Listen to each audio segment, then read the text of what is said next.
านการณ์ในเอเชียนี่ตอนนี้บักสีจิ้นผิงนั่นกระวนกระวายแหละบักโปตีนมาหาแล้วเขากระวนกระวายเด้อเพราะเขามี4 คน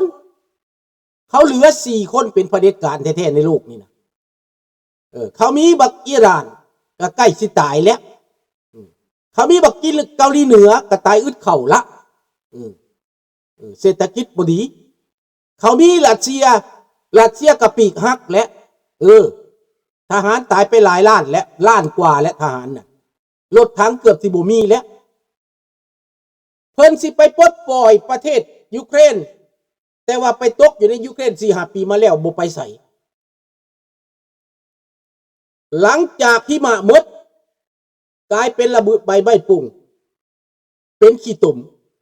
รัสเซียไปตายตกขี้ตุ่มยูเครนยิงเขื่อนเบลกรอดให้เขื่อนพังทลายแล้วน้ำท่วมหัวทหารรัสเซียแบบเดียวกันกับตอนเข้ามายึดใหม่ๆยูเครนใส่แผนเดิมพี่น้องแล้วก็เอาโดรนถล่มเอาคนตกขี้ตุ่มโอ้ยพี่น้องเห็นว่าอันน่ะแมวน้อยตกขี้ตุ่มนะหมาน้อยตกขี้ตุ่มมาแบบนั่นแหละทหารรัสเซียนั่นพี่น้องเป็นตาสมเพชเวทนาพี่น้องเอ้ยผู้ใดอยากไปย่องรัสเซียผู้ใดอยากไปเข้าข้างรัสเซียก็เชิญเยอะพวกลาวแดงเด้อไปหลายๆเด้อไปเชิญเด้อผู้ใดอยากเข้าข้างรัสเซียหั่นนะไป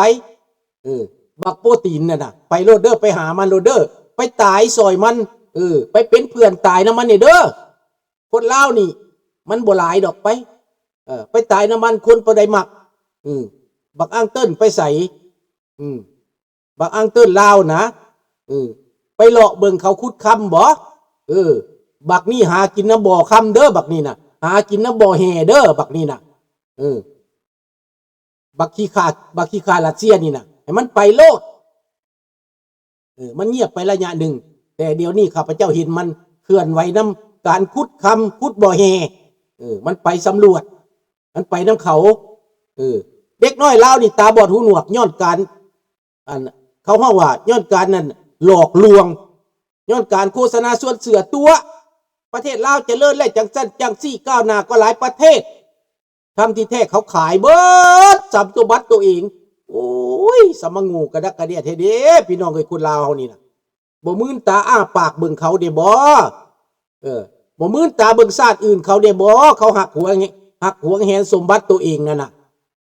สุให้ต่างชาติเข้ามาข่มเหงหลายทอนคนลาวเอ้ยตื่นเถอะเด้อคนลาวเอ้ยนี่มันเป็นแบบนี้แหละพี่น้องเฮาเห็นกันเบิดแล้วเห็นความเป็นอย่างสี่เบิดแล้วดังนั้นให้พวกเฮานี้ในต่างประเทศนี่เฮาเห็นข่าวเฮาติดตามความจริงแต่คนลาวในประเทศเขาถึกปิดหูบังตาเขาถึกโฆษณาส่วนเสือติเขาหลายก็บ่ได้เพราะว่าเขาบ่เข้าใจความหูน้อยบ่ได้เห็นกว้างเห็นไกลบ่ได้ไปทางอื่นคนอยู่บ้านนั่นสิเก่งปานใดก็ตามแต่ว่าบ่เห็นทางไกลบ่เข้าใจแนวอื่นเรื่องของมันก็เป็นแบบนี้พี่น้องดังนั้นในต่อไปข้างหน้าสภาพการเอเชียแปซิฟิกนี้พี่น้องคนไทยระวังไว้ให้ดีสภาพการนี้นะพวกท่านจะตกเป็นเหยื่อของจีนเด้อแบบลาวนั่นแหละเดี๋ยวนี้คนไทยเป็นหยังข้าพเจ้าเว้ามานานแล้วคนไทยสิสังคันเว้าหลายก็ได้คนไทยอาจจะเข้าใจผิดว่าตัวเองนี่ยิ่งใหญ่ตัวเองนี่เก่งได้เพราะว่าคันคิดเบิ่งแล้วก็ว่าประเทศไทยก็ว่าเก่งกว่าหมู่อยู่ดอกเก่งหลายอยู่หันแต่ว่าคนนี่บ่เข้าใจประชาชนไทยบ่เข้าใจได้เรื่องคอมมิวนิสต์นี่นะทหารก็สิเก่งอยู่ดอกพวกรัฐบาลก็สิเก่งอยู่ดอกในความคิดนั่นน่ะแต่ว่าประชาชนนี่มันอ่อนแอประชาชนไปลงไหลไฟฟันน้ำพวกคอมมิวนิสต์ไปลงไหลไฟฟันน้ำจีนไปลงไหลไฟฟันน้ำโซเวียตพุ่นน้ำรัสเซียพุ่นคนไทยน่ะคนไทยเป็นแนวนั้นหลายได้พี่น้องข้าพเจ้าเข้าไปเบิ่งคอมเมนต์เป็นแนวนั้นหลายได้พี่น้องย้อนหยังเพราะเขาถือซึมซับจากลาวแดงเป็นเว้าภาษาลาวมาประจำการอยู่ขอนแก่นมาประจำการอยู่หนองคายแล้วก็เป่าหูคนไทย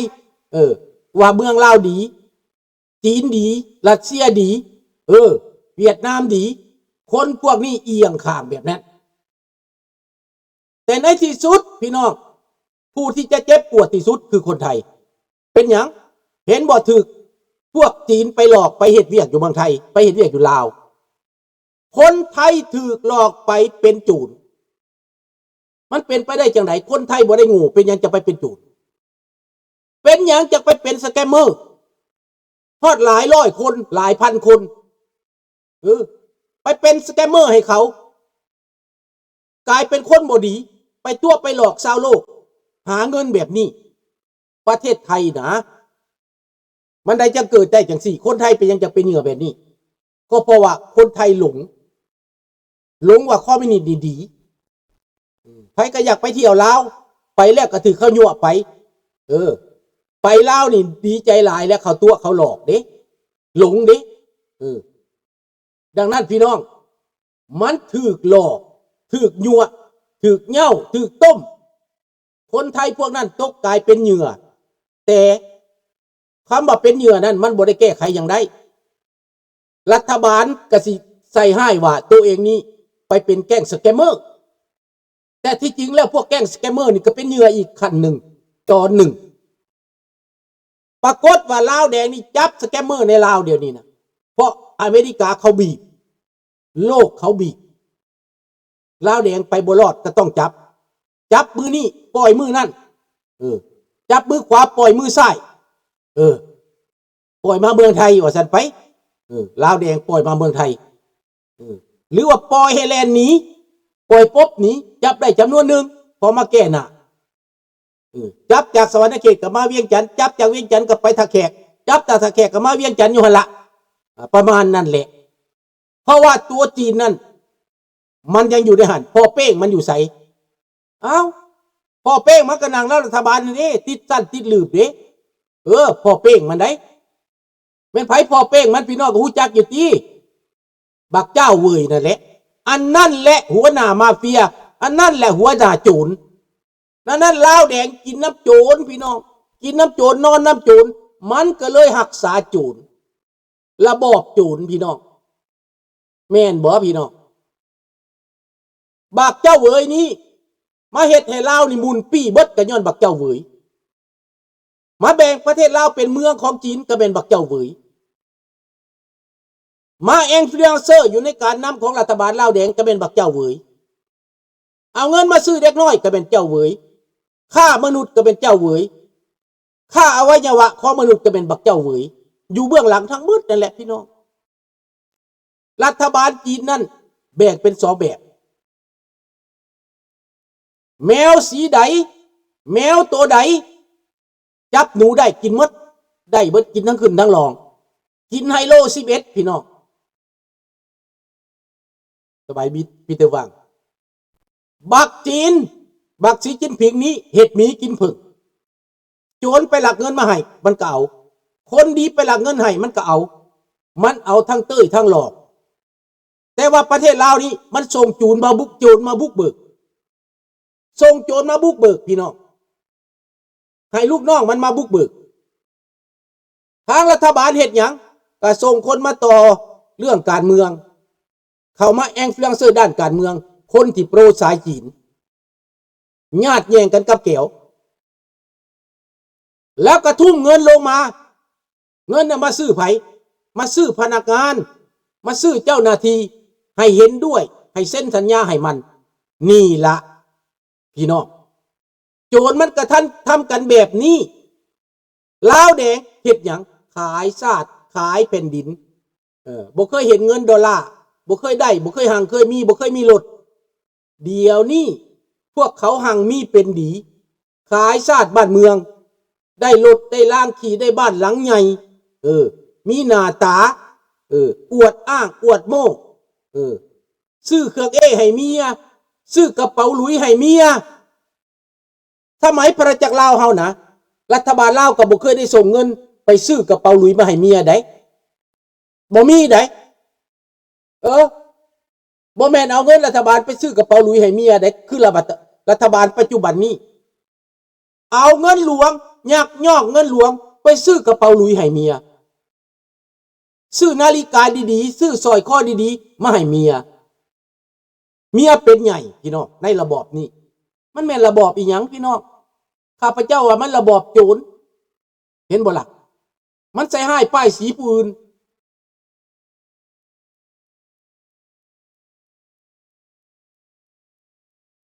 ป้ายสีระยะบอกว่าประชาชนไทยในต่างจังหวัด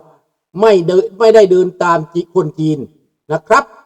มีแต่คนในกรุงเทพกับภาคใต้ของไทย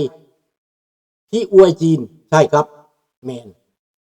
แต่ลุงเว้ารวมๆเด้อลุงเว้ารวมๆว่าให้คนไทยใส่ใจในเรื่องนี้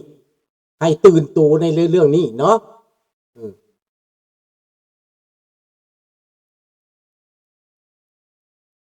คนลาวติดทำเมืองแห่4-5 วันแล้วออกบ่ได้บ่คนจีนกระถึกบ่อถ่านหินระเบิดตายไปแล้วเกือบ200เวรกรรมพี่น้องเทวดาลงโทษคนจีน